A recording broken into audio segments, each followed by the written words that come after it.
আপনারা দেখছেন DP news, খবরই জীবন। দ্বিতীয় দফা এগিয়ে আসছে, সার্বিক যা পরিস্থিতি এখন কি মনে হচ্ছে আপনার?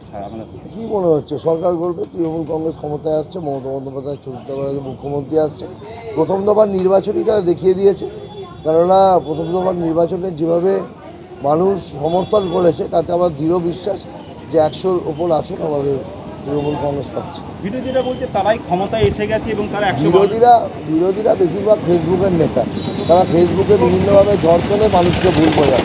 এর আগে 2021-এও দেখেছি, 2021-এ অনেকে তখন পাঁচিলের ওপর ছিল, আর এখন তো স্টেট ব্যাটে সবাই খেলছে, সব তো তৃণমূলের পক্ষে। মানে সার্বিক হুগলি এবং রাজ্যের কি মনে হচ্ছে? সার্বিকভাবে দেখুন, হুগলি জেলায় 18টা সিট, আমরা সেখানে 15টা সিটের আশা করছি আমরা পাবো। আর অল ওভার ওয়েস্ট বেঙ্গলে মমতা বন্দ্যোপাধ্যায় 230টার ওপর আসন পেয়ে ক্ষমতায়।